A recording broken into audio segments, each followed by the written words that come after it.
Hello dear students, कैसे हैं प्यारे बच्चों। आज हम लोग क्लास 8 का बहुत इंटरेस्टिंग चैप्टर जो पढ़ रहे हैं, क्रॉप प्रोटेक्शन एंड मैनेजमेंट। उसमें हम लोग पिछले वीडियोस में, पिछले क्लास में हम पढ़ लिए थे सॉइल प्रिपरेशन कैसे करेंगे, सीड का सिलेक्शन कैसे करेंगे, सीड शोइंग कैसे करेंगे ना, सीड का बुआई कैसे किया जाता है, इन सारी चीजों को पढ़ लिए थे। प्यारे बच्चों, मेरे नन्हे मुन्ने फार्मर्स है ना, आज हम लोग किसान बने हुए इस चैप्टर में फार्मर का ही पढ़ाई कर रहे हैं, एग्रीकल्चर का पढ़ाई कर रहे हैं, है ना। तो क्या है ना कि जब हम खेत में सीड्स लगा देते हैं तो सीड्स लगाने से पहले भी मैन्युअल फर्टिलाइजर्स दिया जाता है, और सीड जब ग्रो कर जाता है, जैसे हमारे यहाँ बोला जाता है कि अगर गेहूं लगाते हैं तो 22 दिन के बाद उसमें क्या करना है, इरिगेशन करना है, उसका सिंचाई करना है ना। तो उस टाइम भी फर्टिलाइजर्स का यूज करते हैं। तो चलिए, अब फर्टिलाइजर्स किसको बोलते हैं, मैन्योर किसको बोलते हैं, इसको समझते हैं। जब क्रॉप प्रोडक्शन एंड मैनेजमेंट जो पढ़ रहे हैं, ये हमारा टॉपिक है adding manure and fertilisers. Manure और फर्टिलाइजर्स का यूज कैसे करेंगे, इसको चलिए पढ़ते हैं। प्यारे बच्चों देखो, बोला the substance which are added to the soil in the form of nutrients, वैसा सब्सटेंस जो न्यूट्रिएंट्स के फॉर्म में मिट्टी में ऐड किया जाता है जिससे क्या हो, पौधे हेल्दी हो, है ना। The substances which are added to the soil in the form of nutrients for the healthy growth of plants are called manure and fertilisers. मतलब कि क्या करते हैं ना, फर्टिलाइजर्स का यूज, फर्टिलाइजर किसको बोलेंगे या मैन्योर किसको बोलेंगे, वैसा सब्सटेंस जो मिट्टी में मिल जाए, मिट्टी में मिलाने के बाद में पौधे के लिए बहुत ही अच्छा पोषक तत्व का काम करता हो, वैसे सब्सटेंसेस को फर्टिलाइजर्स बोलते हैं या फिर मैन्योर बोलते हैं। नहीं तो मैन्योर क्या होता है, जनरली ये ऑर्गेनिक सब्सटेंस है मैन्योर, है ना। मैन्योर क्या है, ऑर्गेनिक सब्सटेंस, जैसे काउ डंग हो गया, है ना, गाय का गोबर, है ना, जिसको गांव में मतलब गोबर ही बोलते हैं, खादर बोलते हैं, है ना।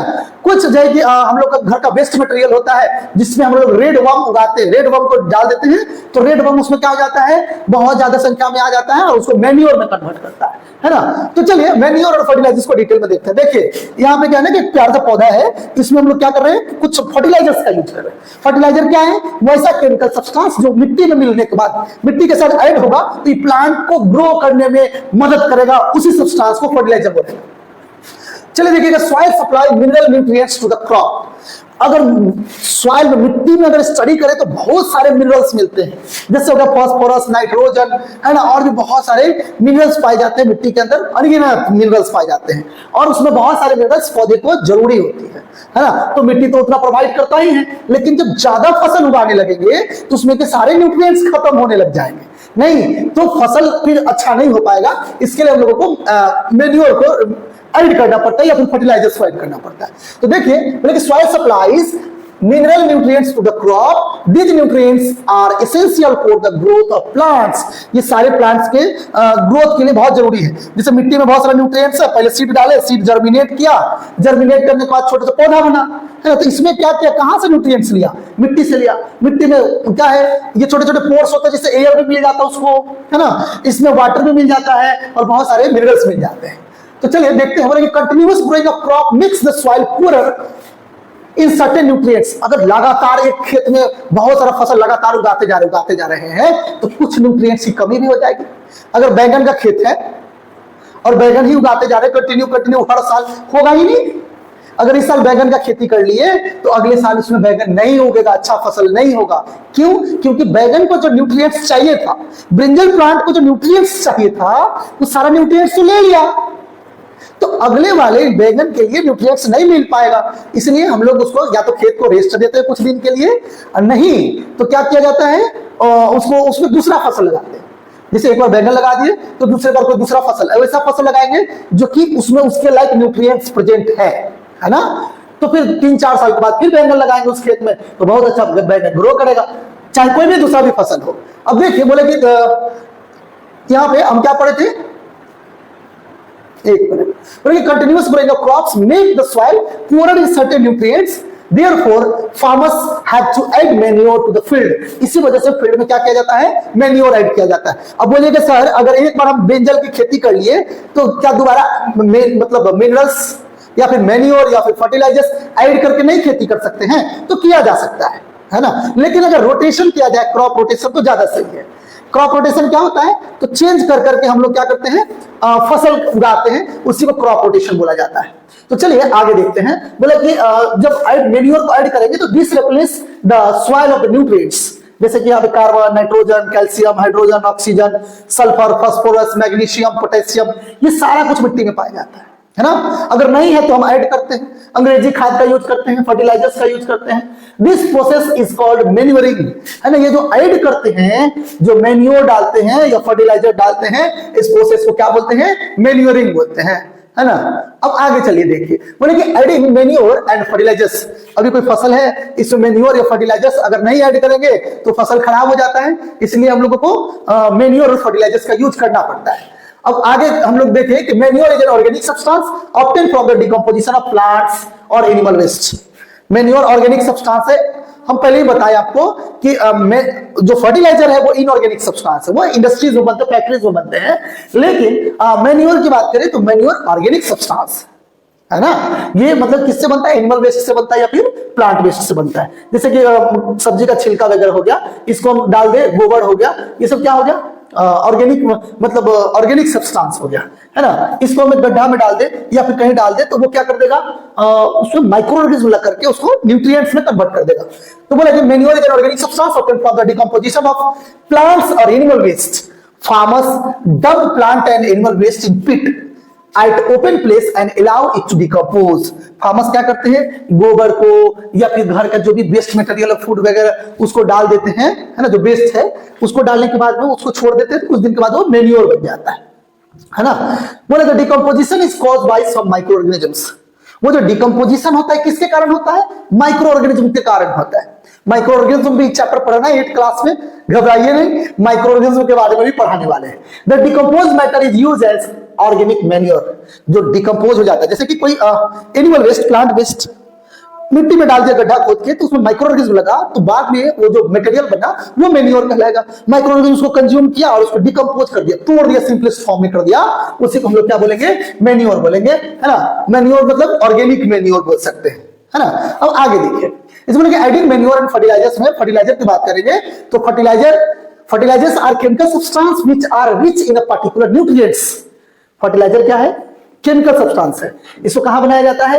फैक्ट्री में बनाया जाता है, इंडस्ट्री में बनाया जाता है ना। इसमें जैसे स्पेशल, जैसे कि पोटास है, यूरिया है, थाइमस है, डाई है, बहुत सारा अलग अलग केमिकल सब्सटेंसेस हैं जो पौधे के लिए बेनिफिशियल है, उसको हम लोग बोलते हैं फर्टिलाइजर, है ना। इसको तैयार किया जाता है केमिकल से। तो fertilizer are produce in factories, इसको फैक्ट्री में तैयार किया जाता है फर्टिलाइजर्स को। Some of the example of fertilizers are urea, ammonium sulphate, super phosphate, potash, NPK. NPK मतलब कि नाइट्रोजन, फॉस्फेट और नाइट्रोजन, फास्फोरस एंड पोटेशियम। ये सारे क्या है? एग्जांपल है फर्टिलाइजर्स के। मतलब यूरिया कुछ ऐसा दिखता है, गोल गोल दाना रहता है, वो गेहूं में, आलू में, मक्का में, सब में यूरिया छींटते हैं हम लोग। यूरिया देते हैं इसलिए कि फसल अच्छा हो। देखिए अमोनियम सल्फेट, और एक है सुपर फॉस्फेट, फिर आगे देखिएगा पोटास, फिर आगे देखिएगा एनपीके। एनपीके मतलब क्या? Nitrogen, phosphorus and potassium. तो ये सारा क्या है? मतलब फर्टिलाइजर्स है। But the use of fertiliser has help farmer to get better yield of crops, है ना। मतलब अच्छा फसल देता है। मतलब फर्टिलाइजर्स का यूज करेंगे तो जैसे अच्छा फसल उगेगा, जैसे कि क्या क्या हो गया? धान हो गया, गेहूं हो गया, मक्का हो गया। अगर फर्टिलाइजर्स का यूज ज्यादा से ज्यादा करेंगे तो बहुत ज्यादा होगा। अब ऐसा भी नहीं कि छोटे से एरिया में लेके 2 कुंटल रख दे, तो फिर इतना ज्यादा केमिकल रिएक्शन होना शुरू हो जाएगा कि आपका फसल बर्बाद हो जाएगा और मिट्टी भी कई एक सालों तक बर्बाद ही हो जाएगा, है ना। उस पर ग्रो करने लायक नहीं रह जाएगा। तो ये तो यूज तो होता है फर्टिलाइजर का, किसान को बड़ा मदद तो करता है, लेकिन इसका क्या है ना कि कुछ साइड इफेक्ट भी है। But excessive use of fertiliser has made the soil less fertile, है ना। फर्टिलिटी को घटा देता है, फर्टिलिटी के रेट को फर्टिलाइजर्स डिक्रीज कर देता है। अंग्रेजी खाद जो ना फर्टिलिटी को घटाने में बहुत बड़ा उसका रोल है ना। अब इस बार अगर फर्टिलाइजर खेत में यूज कर लिए, आप अगला बार से बिना फर्टिलाइजर का खेती कर ही नहीं सकते हैं, है ना। ऐसा है। तो चलिए देखते आगे। Fertilisers have also become a source of water pollution. Fertiliser से वाटर पोल्यूशन भी होता है। प्यारे बच्चों, खेत में अगर फर्टिलाइजर दे दिए, मिट्टी में दे दिए, केमिकल डाल दिए, जब बारिश होगी, बहुत ज्यादा बारिश होगी, तो वो केमिकल्स उस पानी में भी मिल जाएगा और वो पानी से बह करके कहां जाएगी? नाला में, नाला से जाएगी नदी में। तो क्या होगा ना कि सारे वाटर को पोल्यूटेंट वाटर पोल्यूशन क्रिएट हो जाएगा, है ना। इससे क्या होगा कि नदी में अलगेई का मात्रा बढ़ जाएगा। जिससे कि वो सारा ऑक्सीजन एब्जॉर्ब करना शुरू कर देगा। तो इक्वेटिक प्लांट्स को, एनिमल्स को बहुत परेशानी होगी, है ना, उस पर बहुत बुरा इफेक्ट पड़ेगा, है ना, वो ऑक्सीजन नहीं ले पाएगा। समझ में आ रहा है ना? हाँ, मतलब कि ये जो एक्सेसिव वाटर हो गया तो इसमें क्या हो गया, केमिकल्स मिल गए, घुल गए, डिजोल्व हो गए पानी में। अब ये पानी चला गया कहाँ, पॉन्ड में, लेक में, है ना, रिवर में। तो वहां जाकर के क्या कर देगा, वहां पे सेवाल ग्रो कर देगा, सेवाल, जिसको अलगे बोलते हैं। सेवाल मतलब प्लांट है जिसका न स्टीम होता है, न लीफ होता है, न रूट होता है, पानी के अंदर होता है वो। तो ज्यादा से ज्यादा मात्रा में ग्रो करेगा, जिससे इक्वेटिक प्लांट्स और एनिमल्स को बहुत परेशानी झेलना पड़ेगा। चलिए आगे देखिए हम लोग फर्टिलिटी की बात कर रहे थे। तो ये क्या है कि मतलब सब्स्टिट्यूट क्या है, substitute fertilisers by organic manure. Organic manure का यूज करके हम लोग क्या कर सकते हैं, फर्टिलाइजर्स का मतलब यूज को डिक्रीज कर सकते हैं। फिर क्या करेंगे, कुछ दिनों के लिए खेत को छोड़ देते हैं खाली, है ना। हमारे यहाँ गांव में बोले थे चौमास छोड़ देना है खेत को, मतलब कि एक बार खेती करिए छोड़ दीजिए, फिर अगले साल खेती होगी। 4 महीने के लिए छोड़ देते तो चौमास बोलते उसको। तो बोले कि use of manure improve soil texture as well as its water retain capacity, it replace the soil with all the nutrients, है ना। वो बोला है कि the use of manure improve the soil texture. Manure का यूज करेंगे तो मिट्टी का टेक्सचर में क्या होगा, इंप्रूवमेंट आएगा। As well as its water retaining capacity, water retaining capacity बढ़ेगा, है ना, मतलब वाटर होल्ड करने का कैपेसिटी बढ़ेगा। It replaces the soil with all the nutrients, है ना, सारे न्यूट्रिएंट्स इसमें लगभग पर्याप्त मात्रा में मिलेंगे।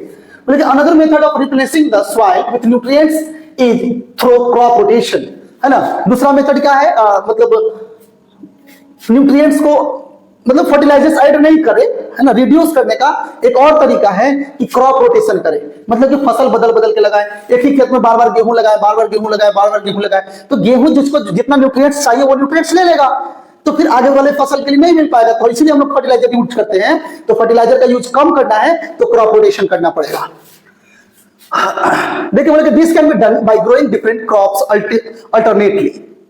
Like earlier farmers in northern India used to grow leguminous as fodder in one season and wheat in the next season। बोला है कि जो नॉर्दर्न इंडिया में, उत्तरी भारत में किसान क्या करते हैं, मतलब एक बार कोई फसल उगा लिए, गेहूं उगा लिए, उसके बाद में लेगुमिनस प्लांट्स लगाते हैं। जैसे कि अभी गेहूं कटाई हो गई तो इस खेत में मूंग का खेती कर दिया जाता है ना, मूंग लगा दिया गया और ढाइचा लगा दिया गया। तो मूंग का खेती गवर्नमेंट भी मूंग का सीड देता है, ब्लॉक में वो फ्री में बांटता है गवर्नमेंट कि आप खेत में लगाइए इसको, है ना, ग्रीन रिवोल्यूशन के मतलब तहत उसको दिया जाता है कि मतलब उसको खेत में लगाओ। उससे क्या होगा कि मूंग तो होगा ही, मूंग का आपको दाल के लिए भी यूज हो जाएगा, और मूंग लेग्यूमिनस प्लांट है तो उसके रूट नोडल्स में नाइट्रोजन फिक्सेशन करने का एक बैक्टीरिया होता है जिसको बोलते हैं राइजोबियम बैक्टीरिया। ये राइजोबियम बैक्टीरिया क्या करता है, एटमॉस्फेरिक नाइट्रोजन को लेके नाइट्रेट बनाता है ना। तो नाइट्रेट बना के मिट्टी में छोड़ दिया, और मूंग का जो है कि दाना हम लोग निकाल लिए, और उसको ट्रैक्टर में तावा लगा होता है, एक कल्टीवेटर होता है, तावा होता है, तो तावा से उसको कटवा के मिट्टी में मिला दिया। मूंग का पौधा सब इतना बड़ा बड़ा पौधा को, इतना बड़ा बड़ा ढांचा को मिट्टी में मिला दिया, तो ग्रीन मैन्योर भी बन गया, और उसको क्या मिल गया, नाइट्रेट का भी फॉर्मेशन कर दिया। उसमें जो बैक्टीरिया लगा राइजोबियम, है ना, वो क्या किया, नाइट्रोजन का भी फॉर्मेशन कर दिया। अब चलिए आगे देखते हैं। बोले कि this help in the replacement of soil with nitrogen. Rhizobium bacteria are present in the nodule of roots of leguminous plants. They fix atmospheric nitrogen. Farmers are being encouraged to adopt this practice. है ना, बोले कि leguminous plant लगाएंगे तो उससे क्या होगा कि नाइट्रोजन फिक्सेशन होगा, है ना, नाइट्रोजन से नाइट्रेट का फॉर्मेशन होगा, मतलब राइजोबियम नाम के बैक्टीरिया की मदद से। तो मतलब फसल बहुत अच्छा होगा, खेत भी हेल्दी रहेगा, और फार्मर को पैसा भी कम लगेगा फर्टिलाइजर्स खरीदने में। अब चलिए हम लोग आगे देखेंगे difference between fertilisers and manures. Manure और फर्टिलाइजर में क्या डिफरेंस है, मैन्योर का क्या एडवांटेज है, इसको पढ़ेंगे। तो देखिए fertiliser is an inorganic salt.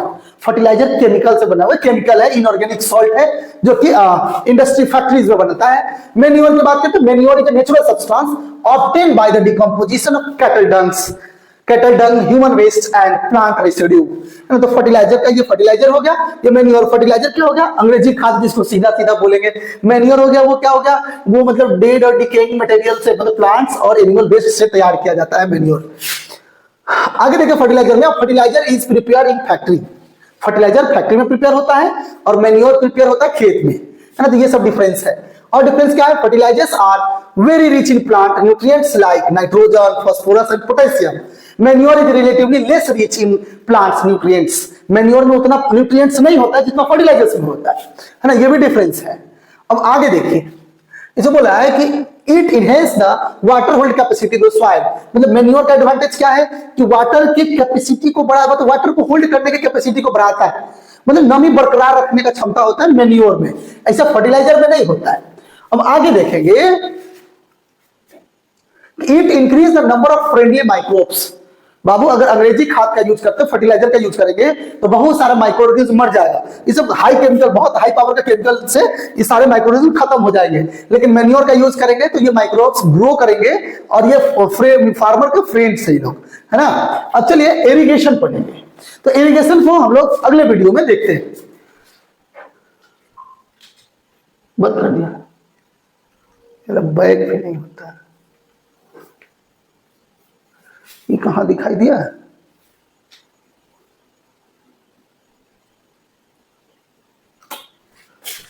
चलिए प्यारे बच्चों, अगले वीडियो में हम लोग इरिगेशन देखेंगे। खेत में जो पानी की सिंचाई करते हैं, मतलब इरिगेशन करते हैं, वो सिंचाई कैसे किया जाता है, पहले के जमाने में कैसे किया जाता था, अभी कैसे किया जाता है। सिंचाई के बाद में हम लोग देखेंगे कि फसल में जो वीड्स आ जाते हैं, खरपतवार आ जाते हैं, उसको कैसे हटाया जाए, इन सारी चीजों को नेक्स्ट वीडियो में देखेंगे। तब तक इतना ही रखते हैं, बाय बाय।